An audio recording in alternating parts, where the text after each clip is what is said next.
Let's talk some Dolphins here. So we know that Tua is going to be gone for at least 4 games while he's on IR. Can they win with Skylar Thompson? I said this at the beginning of the show today. Look, Mike McDaniel and the Dolphins are not facing something that teams don't face all the time in the NFL. The starting quarterback gets injured for a time, and they have to go to the backup, and they've got to do whatever they've got to do to continue trying to make it to the playoffs and put together a winning season. So can they win with Skylar Thompson? Do you think over the next 4 games we'll see Tyler Huntley as the starter at some point? Do they need to go get a different quarterback?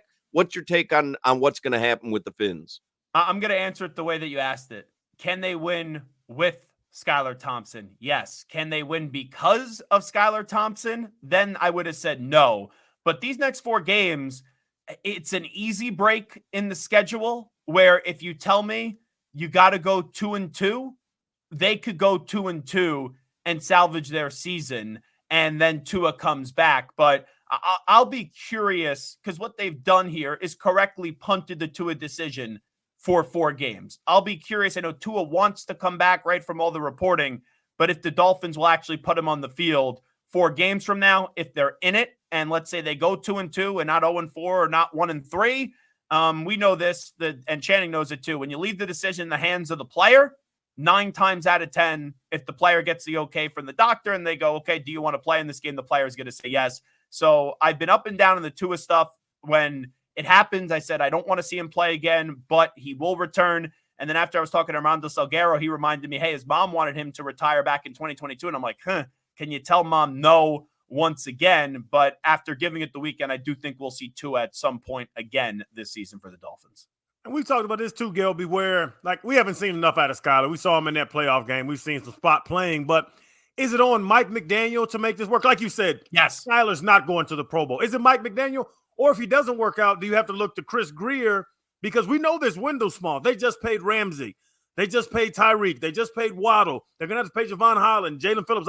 Their window might be closing, and they put the team on Skylar Thompson's back. Is that a bigger question for GM Chris Greer, or is it just Mike McDaniel? You have to make this offense run. This is Mike McDaniel. We saw last year Kevin Stefanski with Joe Flacco get the Browns to the playoffs. We saw Jake Browning, even though the Bengals didn't make the playoffs, look okay because of the coaching of Zach Taylor. I know Kevin O'Connell's team wasn't great last year, but they weren't putrid without Kirk Cousins. And we all know the importance of Kirk Cousins to the Minnesota Vikings and what they were trying to do last year. So this is on Mike McDaniel, where they're going to have to rely on the run game more, which maybe could help out the offensive line, which has been absolutely dreadful.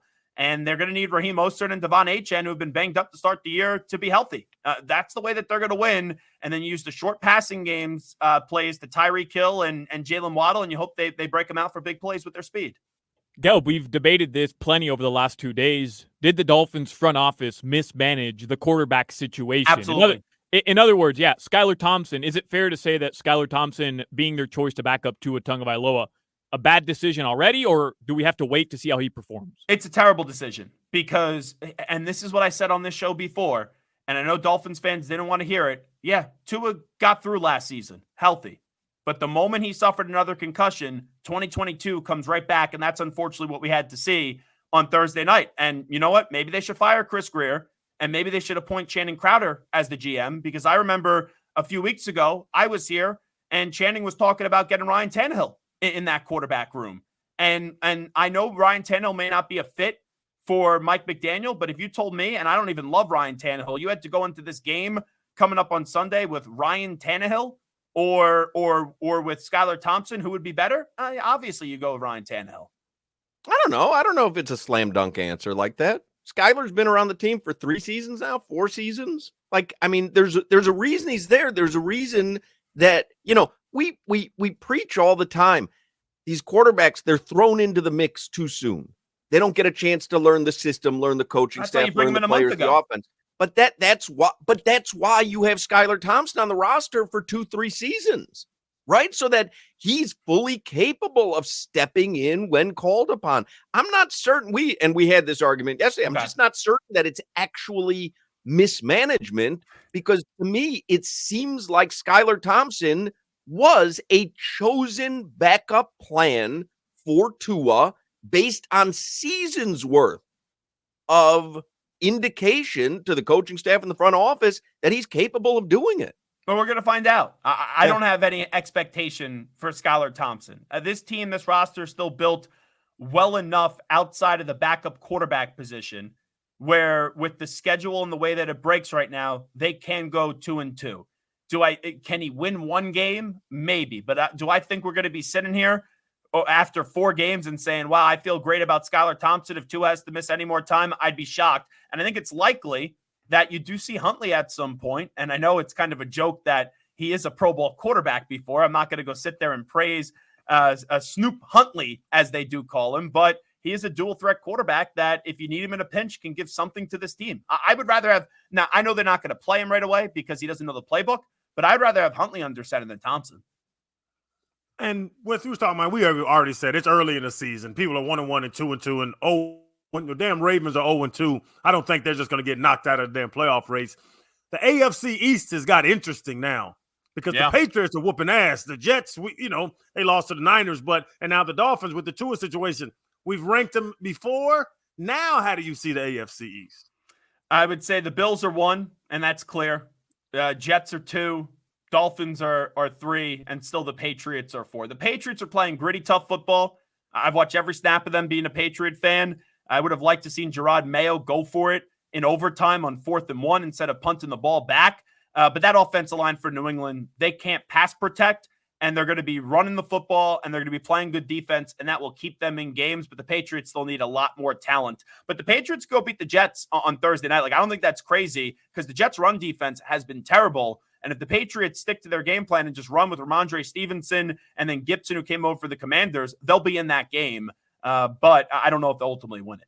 We go around the league a little bit. What do you make of the Bryce Young situation in Carolina?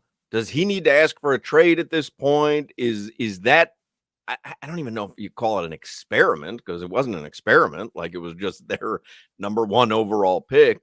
Does he need to move on, and do they need to move on from him? I'm not even saying that there's any, great landing spot, but I just wonder if that is fractured beyond repair.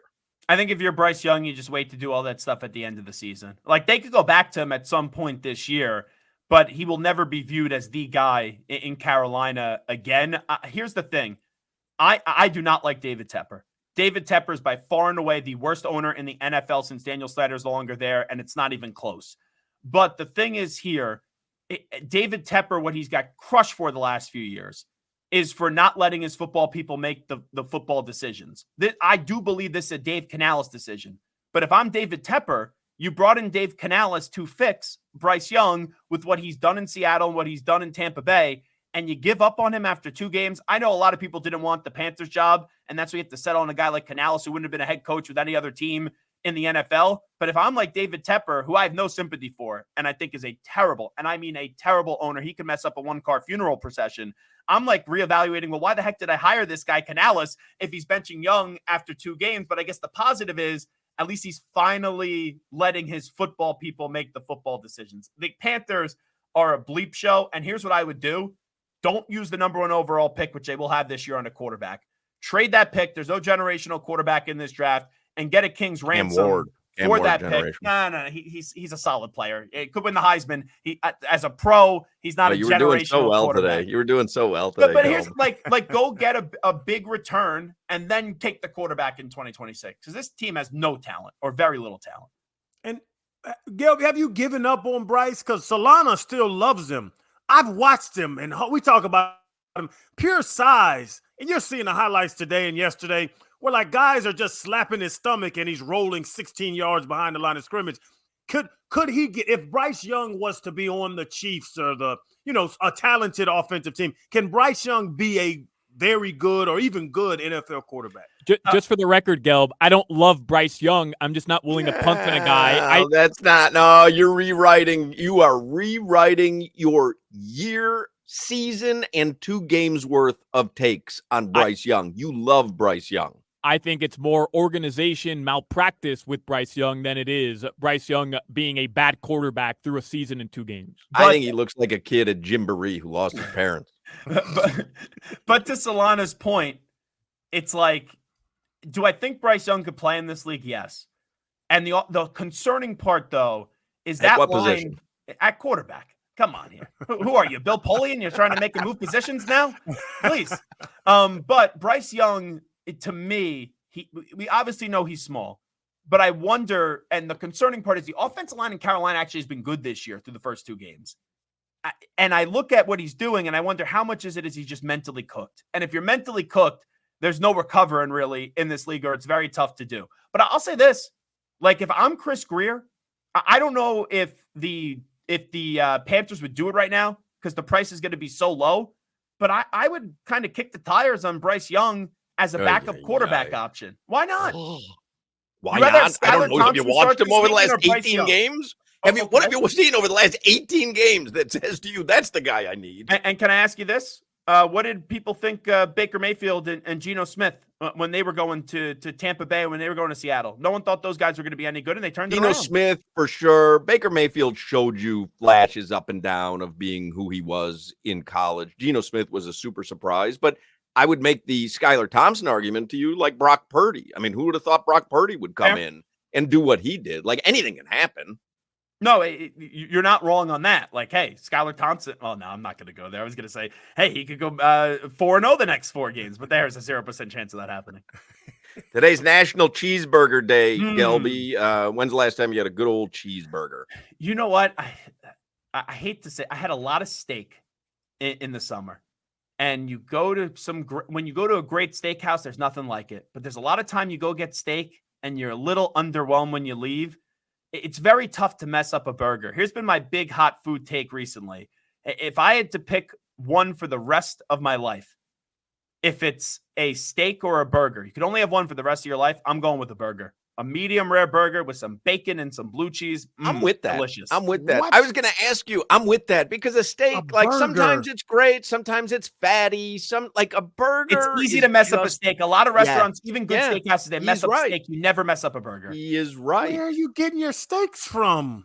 Well, listen, I can get a burger anywhere. I don't have like I have enough good steakhouses in New York. If I don't feel like dropping $200, they all try to be like Peter Luger. Yeah, I mean, what are we doing here? They're all trying to be like chops, lobster. And Solana, I see his sarcastic remark in the chat. Now, steak, I thought he only ate chicken sausage. I had a great chicken burger the other night, and I had chicken sausage earlier in the week. What is your go-to cheese on National Cheeseburger Day? You say, I'll take a cheeseburger. They say, what kind of cheese do you want, sir? Blue cheese crumbles. Blue cheese. Interesting. Delicious. And I love blue cheese, but on a burger, on a cheeseburger, cheddar. I think cheddar is the proper answer for a cheeseburger. Well, now we know what you're doing before you eat your cheeseburger and what I'm doing. You're clearly eating that cheeseburger sober. I'm not. All right. But I like. I do like blue cheese. Give me a blue cheese and some bacon on it. Give me a blue cheese bacon burger at certain times during the year. I'm all for it. But I'm just saying, like, go to. Like, hey, what kind of cheese you want on that cheeseburger? I think it's got to be cheddar. But let's also be real. I don't think you're a real burger guy, Hawk. I feel like every time I see you on Instagram, you're going to get like either sushi or tacos with your wife. Avocado toast. I'm a big avocado toast guy. Yeah, I'm a big avocado toast guy. And I can't wait for avocado toast day. What kind of men are you? You eating chicken burgers?